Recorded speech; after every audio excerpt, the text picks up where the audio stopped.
Hello everyone, आप सभी को मेरे चैनल लव स्टोरी एक्सप्लेनेशन में स्वागत है। अगर आप मेरे चैनल पर नए आए हैं तो प्लीज़ चैनल को सब्सक्राइब करके बेल आइकन को हिट ज़रूर कर देना। अगर वीडियो अच्छी लगती है तो प्लीज़ अपना लाइक और अपना कमेंट ज़रूर बताना। तो चलिए स्टोरी को स्टार्ट करते हैं। लास्ट पार्ट में हमने सुना था वांगजी, जिंगी, उइंग और शुयांग चारों नानशांग विलेज घूमने के लिए गए थे और वापस नाइट में घर भी आ गए थे। उइंग घर को डेकोरेटेड देख के बहुत हैप्पी था। आप आगे। आप मॉर्निंग में उइंग की तबीयत थोड़ी ख़राब थी, वो बेड में लेटी हुई थी। जिंगी रेडी होकर उइंग के रूम में आती है। उइंग को देख के उइंग के पास जाके उइंग से कहती है, उइंग तुम अभी भी लेटी हुई हो, उठ जाओ, 10 बज चुके हैं, सब रेडी हो गए हैं, मैरिज सेरेमनी कुछ टाइम बाद ही स्टार्ट हो जाएगी, ग्रूम और उनके फैमिली भी आ गई है। उइंग जिंगी की बात सुन के कहती है, तुम जाओ, मुझे नहीं जाना, मैं यहीं ठीक हूँ। जिंगी ने कहा, क्यों? उइंग ने कहा, मेरी तबीयत ठीक नहीं है। जिंगी कंसर्न टोन में पूछती है, क्या हुआ है तुम्हें उइंग? उइंग कहती है, पता नहीं है मुझे, मेरी बॉडी कुछ अच्छी फील नहीं कर रही है, तुम जाओ एंजॉय करो। जिंगी बाहर चली जाती है। लैनी के पास जाके उइंग के बारे में सब कुछ बता देती है। लैनी, सुमई और याली बात कर रही थी। याली उइंग के बारे में जान के जल्दी जिंगी के साथ उइंग के रूम में आती है। पीछे पीछे सुमई और लैनी भी आती है। उइंग याली को देख के बेड में उठ के बैठ जाती है। याली भी उइंग के पास जाके बेड में बैठ जाती है। याली उइंग को हक कर लेती है। उइंग के सिर को सहलाते हुए उइंग से पूछती है, तुम्हें क्या हुआ है आशियान? फिर हक ब्रेक करके उइंग की ओर देखते हुए कहती है, आशियान क्या तुम हीट में आने वाली हो? उइंग कहती है, शायद। याली कहती है, शायद नहीं आशियान, एक कन्फर्म है, क्योंकि तुम्हारी बॉडी में फीवर है और तुमसे तुम्हारी फेरोमोन्स की सेंट भी आ रही है। याली जिंगी की ओर देखती है, पूछती है, जिंगी क्या तुम्हारे पास हीट की कंट्रोल करने की मेडिसिन है? जिंगी कहता है, नहीं। याली कहती है, बाहर किसी से जाके पूछो किसी के पास है या नहीं। जिंगी चली जाती है। तभी वांगजी उइंग के रूम में आती है। रूम में एंटर होते ही उइंग की स्ट्रॉन्ग फेरोमोन्स वांगजी को इनहेल होती है। वांगजी तुरंत अपने आप को सेव करने के लिए अपने पॉकेट से हैंकरचिप निकाल के अपने नोज को कवर कर लेती है और लैनी की ओर देखते हुए पूछती है, मॉम उइंग को क्या हुआ है? लैनी वांगजी की ओर देखते हुए कहता है, उइंग की तबीयत खराब है, वो शायद हीट में आने वाली है। याली वांगजी की ओर देखते हुए कहती है, हमें उसे कहीं दूर ले जाना होगा, किसी सेफ प्लेस में, क्योंकि ये शादी का घर है, यहाँ बहुत सारे अल्फा है। वांगजी कहता है, मैं उसे गोसू वापस लेके जाऊंगी। लैनी वांगजी की बात सुन के कहती है, लंजा उइंग के हीट के टाइम तुम्हारा उसके साथ रहना अच्छा नहीं है। वांगजी लैनी की बात सुन के कहता है, मॉम वो अभी हीट में नहीं आई है। वांगजी फिर याली की ओर देखते हुए कहती है, आप उइंग को रेडी कर दीजिए, उसके लगेज को भी पैक कर दीजिए। फिर लैनी की ओर देखते हुए कहता है, मॉम आप और जिंगी मैरिज के बाद लौट आना, मैं जीई को अपने साथ ले जाऊंगा, मैं बाहर जाके गोसू वापस लौटने का इंतज़ाम करता हूँ। ये बोल के वांगजी उइंग के रूम से बाहर चला गया। वांगजी बाहर जाके पहले लंबी लंबी सांस लेने लगा और खुद को काम किया। जिंगी मेडिसिन लेके उइंग के रूम में आई। याली जिंगी के हाथ से मेडिसिन लेके उइंग के हाथ में देते हुए कहा, उइंग तुम इसे ले लो, 30 मिनट बाद ही तुम अच्छी फील करने लगोगी। उइंग नोट करके मेडिसिन को ले लिया।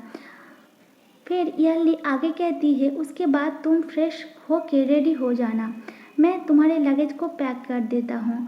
उइंग नोट करके बेड में लेट जाती है। जिंगी उइंग के पास बैठ जाती है।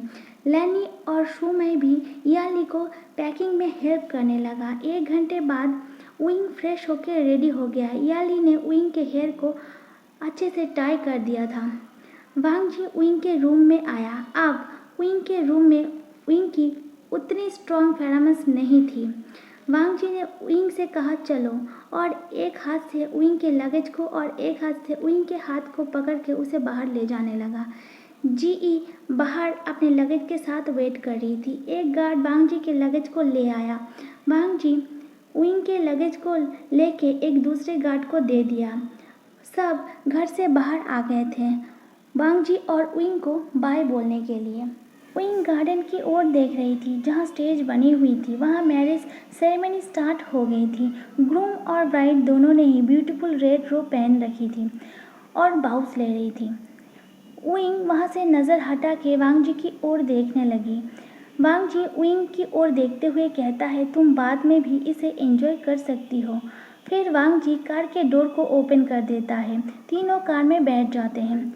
सबको बाय भी बोल दिया। दोपहर के टाइम वो तीनों लैंड मेंशन में पहुंच गए। रात के टाइम ही विंग हीट में आ गई थी। विंग की हीट 3 दिन तक चली। जीई हीट के टाइम विंग की बहुत ही अच्छे तरीके से केयर की थी। वो टाइम पे मेडिसिन और फूड विंग को प्रोवाइड करवाई थी। लैनी जिंगी मेंशन में वापस आ चुकी थी। वांग जी 3 दिन तक विंग से दूर रहा था। ऐसे ही कुछ दिन बीत जाती है। एक दिन मॉर्निंग में विंग सर्वेंट के बेबी के साथ खेल रही थी। जिंगी विंग के पास आके कहती है, विंग मैं तुम्हारी प्रॉब्लम की एक सॉल्यूशन ले आई हूँ। विंग खेलना बंद करके जिंगी की ओर देखते हुए कहती है, क्या? जिंगी कहती है, तुम अपनी ब्यूटीफुल फेस के कारण कहीं भी अकेले बाहर नहीं जा सकते। हमेशा तुम्हें किसी की प्रोटेक्शन की ज़रूरत पड़ती है। मार्कर दिखाते हुए कहती है, अगर मैं तुम्हें इस परमानेंट मार्कर से तुम्हारे फेस पर डार्क स्पॉट्स बना दूँ तो तुम बिना किसी के प्रोटेक्शन की बाहर जा पाओगे। विंग बड़ी बड़ी आंखें करके जिंगी और उस मार्कर की ओर देखते हुए कहती है, नो जिंगी। जिंगी यस डियर बोल के विंग के पीछे जाने लगा। विंग भागने लगी। जिंगी भी विंग के पीछे दौड़ने लगा। दोनों पूरे मेंशन में भाग रहे थे। विंग बार बार जिंगी को मना कर रही थी पर जिंगी उसकी बात नहीं सुन रही थी। विंग अभी कोई जगह ढूंढ के वहाँ छुपना चाहता था। वो पहले अपने रूम की ओर गया तो वहाँ जी रूम को क्लीन कर रही थी। वो वहाँ से भाग के दूसरे कमरे की ओर गया। वो कमरा वांग जी का था। उस रूम का डोर ओपन भी था। विंग वहाँ जाके छुप जाती है और डोर को क्लोज करके लंबी लंबी सांस लेने लगा। वो थोड़ा रिलैक्स होके उस डोर को ओपन करने की कोशिश करने लगी पर डोर उससे ओपन नहीं हुई। विंग थक के डोर को छोड़ के उस कमरे के अंदर जाने लगा। उसने देखा कि उस कमरे के अंदर एक मास्टर बेडरूम है जो बहुत ही ब्यूटीफुल और एक्सपेंसिव सामानों से डेकोरेटेड है। विंग उस बेडरूम की साइड में जो एक डोर था उसके अंदर गया तो देखा वहाँ बहुत सारे फाइल्स और बुक्स लगी हुई है। वो समझ गया वो एक स्टडी रूम है। वहाँ से निकल के विंग कुछ कदम इधर उधर घूमा तो उसे कुछ म्यूज़िक सुनाई दी। वो उस म्यूज़िक को फॉलो किया तो देखा उस बेडरूम के लेफ्ट साइड में एक जिम है जहाँ वांग जी वर्कआउट कर रही है हाफ नेकेड होके। ये देखते ही विंग तुरंत अपने हाथ से अपने माउथ को कवर कर ली और भाग के उस डोर के पास वापस आके डोर को फिर से ओपन करने की कोशिश करने लगी। वांग जी को अपने कमरे में विंग की फेरोमोन्स मिल गई थी, इसीलिए वो अपना काम छोड़ के एक टॉवल से अपने स्वेट को पोंछते हुए उस रूम के चारों ओर देखने लगा और उसने देखा विंग डोर को ओपन करने की कोशिश कर रही। ये देख के वांग जी की फेस पर एक स्माइल आ गई। वो विंग के करीब आके विस्पर करते हुए विंग के कान में कहता है, डोर को ओपन करने की कोशिश बेकार है क्योंकि ये डोर मेरे फिंगरप्रिंट से लॉक है। वांग जी की बातों से चौंक के विंग तुरंत अपने आप को टर्न करके वांग जी की ओर देखता है और अपने हाथों से अपने आईज को कवर कर लेती है। विंग कहती है, मैंने कुछ नहीं देखा, मैं गलती से यहाँ आ गई। वांग जी विंग की बात सुन के स्माइल करके कहता है, मेरा परमिशन है, तुम चाहो तो तुम मुझे देख सकती हो ऐसे। विंग कहती है, मैं बाहर जाना चाहती हूँ। वांग जी कहता है, ये मेरा कमरा है, तुम आए हो अपने मर्जी से पर जाओगे मेरी मर्जी से। फिर वांग जी विंग की आंखों से विंग के हाथ को हटा के विंग के हाथ को पकड़ के अपने नेकेड अपर बॉडी में फिराने लगा। विंग की आंखें बंद थीं। विंग अपने हाथों में वांग जी की बॉडी की टच फील करते ही तुरंत अपने हाथ की मुट्ठी बना लेती है।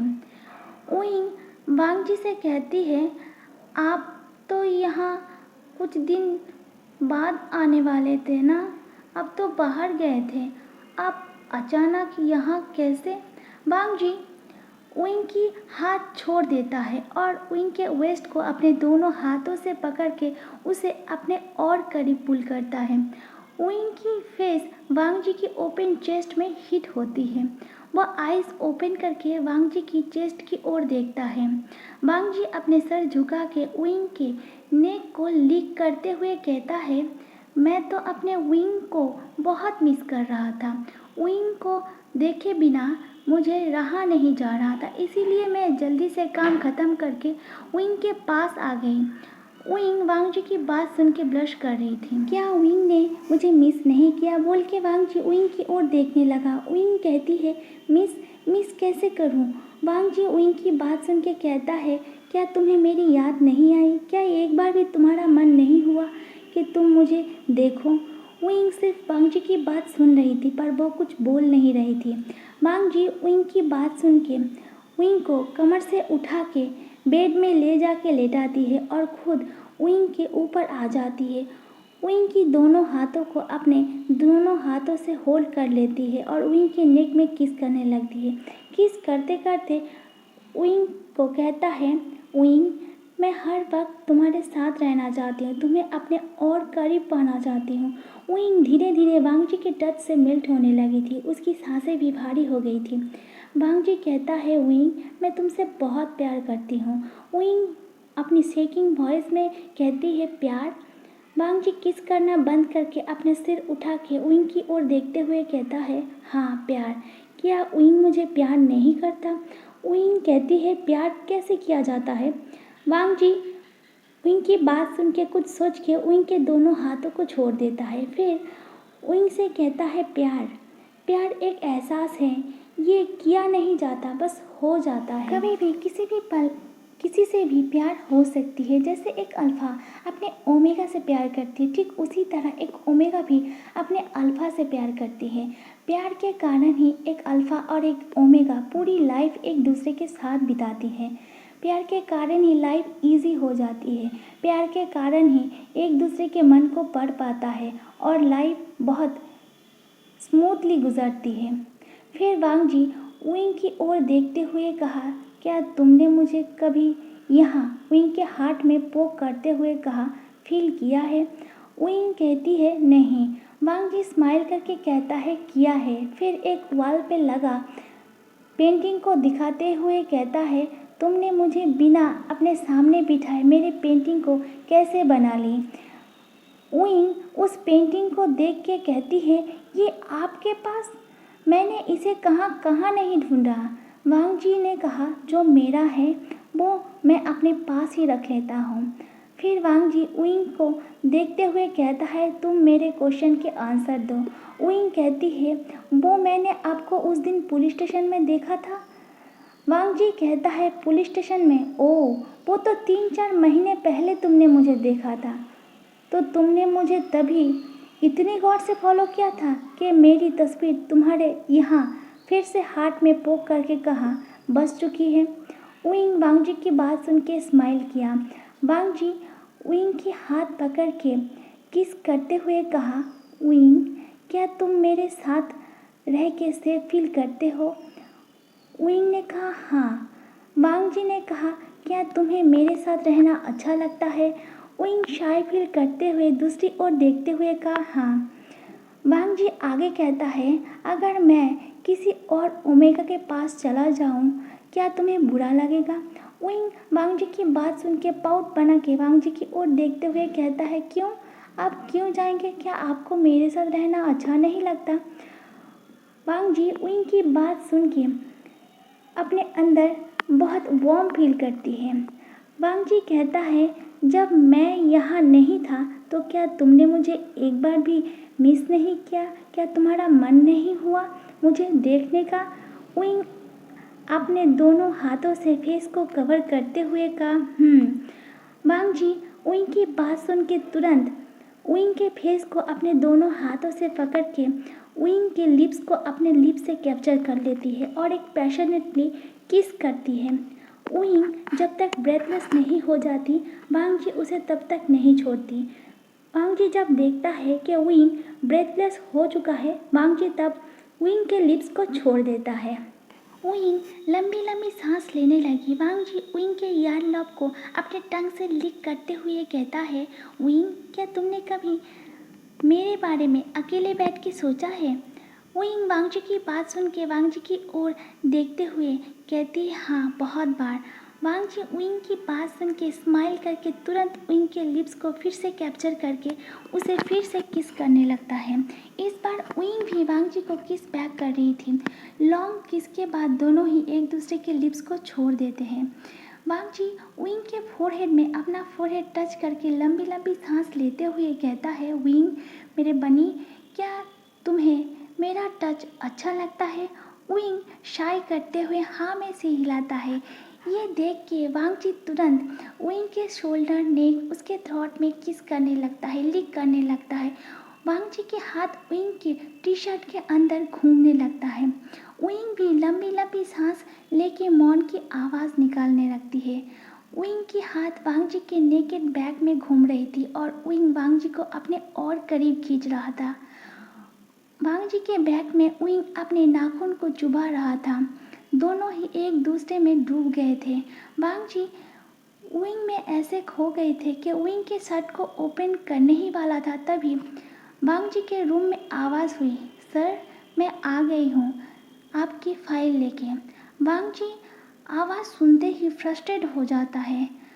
उइंग को किस करना बंद करके अपने बेड में ज़ोर से पंच करता है और एक लंबी सांस लेके बेड में उठ के बैठ जाता है, क्योंकि वांग जी टर्न ऑन हो चुकी थी। वांग जी अपने फेस को टर्न करके वॉल पे लगा स्क्रीन की ओर देखता है तो डोर के बाहर वांग जी के असिस्टेंट खड़ा था, हाथ में कुछ फाइल लेके। उइंग भी बेड में बैठ जाती है। दरअसल वांग जी ने ही मॉर्निंग में अपने असिस्टेंट को कॉल किया था कुछ ज़रूरी फाइल लेके उसके मेंशन आने के लिए। मॉर्निंग में जब जीई वांग जी के रूम क्लीन करके गया तो वांग जी ने ही जीई से कहा था डोर को क्लोज ना करे, उसके असिस्टेंट आएगी। जीई नोट करके डोर को ओपन करके ही चली गई, पर वांग जी की असिस्टेंट की जगह उइंग अंदर आ गई और डोर को क्लोज कर दिया। वांग जी को किसी की डिस्टर्बेंस पसंद नहीं है, इसीलिए उसने अपने रूम के डोर पे फिंगरप्रिंट लॉक लगाई रखा है, ऐसे ही कोई उसके रूम में ना आ सके। और डोर के बाहर एक कैमरा भी लगाया है ताकि अंदर से ही वो बाहर कौन है देख सके। उइंग की फेस पूरी रेड हो चुकी थी और वांग जी जिस हालत में था उस हालत में वो किसी के सामने नहीं जा सकता था। इसीलिए वांग जी टेबल से फ़ोन लेके अपने असिस्टेंट को कॉल किया, उसे कहा लिविंग हॉल में जाके वेट करे, वो थोड़ी देर बाद आएगी। ये बोल के वांग जी कॉल को कट कर देती है। फिर फ़ोन को साइड में रख के उइंग की ओर देखता है और उइंग को अपने आर्म में उठा के अपने लैप में बिठा लेता है और उसे हग कर लेता है। उस कमरे में वांग जी और उइंग के सेंट मिक्स हो चुकी थी। वांग जी ने कहा, बनी, आई लव यू। अपने नोज़ को उइंग के गालों में रब करते हुए कहा, बनी, आई लव यू सो मच। फिर वांग जी उइंग की फेस की ओर देखते हुए कहा, क्या उइंग को पता है उइंग भी मुझे प्यार करती है? उइंग वांग जी की बात सुन के कहती है, प्यार? वांग जी हाँ में से हिलाता है, फिर कहता है, जो जो फील मैं उइंग के लिए करता हूँ सेम फील उइंग मेरे लिए करती है। उइंग ने कहा, क्या सच में? वांग जी ने नोट किया और फिर से उइंग के लिप्स पे किस किया। किस ब्रेक करके वांग जी उइंग की फेस की ओर देखते हुए कहा, आई लव यू उइंग। इस बार उइंग भी रिप्लाई करते हुए कहा, I love you too sir. Wangji Wei Ying के ओर देखते हुए कहा, सर नहीं उइंग, तुम मुझे आज़ान कहो। उइंग ने कहा, आज़ान? वांग जी ने स्माइल करके कहा, बहुत साल हो गए हैं मुझे इस नाम को सुने हुए। उइंग ने वांग जी की चेस्ट में अपने सिर को रख लिया। वांग जी उइंग के पीठ को सहलाते हुए कहा, उइंग, तुम बहुत अच्छा पेंटिंग बनाते हो। उइंग ने वांग जी के निपल में अपने फिंगर से पिंच किया। वांग जी ने कहा, उइंग। उइंग वांग जी की ओर देखते हुए कहा, आपने मेरी पेंटिंग मुझे बिना बताए क्यों वहाँ से ले आई? वांग जी ने कहा, वो मेरी पेंटिंग है और वो मेरी उइंग ने बनाई थी, इसीलिए मैं ले आया। उइंग ने पूछा, आप वहाँ कब गए थे?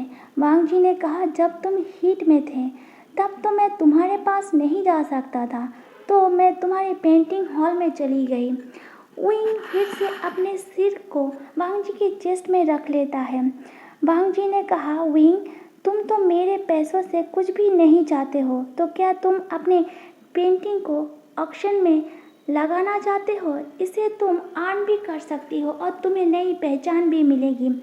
विंग ने कहा, ओके। वांग जी ने कहा, ठीक है, मैं उनकी व्यवस्था कर दूंगी। विंग फिर से वांग जी के निप्पल में पिंच किया। वांग जी ने विंग की फेस की ओर देखा। विंग ने वांग जी की फेस की ओर देख के एक बिग स्माइल किया और कहा, क्या हुआ? वांग जी विंग की बात सुन के कहता है, क्या हुआ वो तुम्हें जानना है? लाओ, मैं तुम्हारी निप्पल में पिंच कर दूं तो तुम्हें आंसर मिल जाएगी क्या हुआ। वांग जी की बात सुन के विंग ने कहा, शेमलेस। वांग जी ने कहा, ओह, तुम करो तो अच्छा और मैं कहूँ तो शेमलेस। विंग वांग जी की बात सुन के अपने सिर को वांग जी के चेस्ट में छुपा के हंसने लगा। हंसते हुए कहा, गलती आपकी है, आपने ही आपन में कुछ पहना क्यों नहीं? इसे मैं क्या कर सकती हूँ, मेरी हाथ तो जाएगी ही ना। Thank you so much.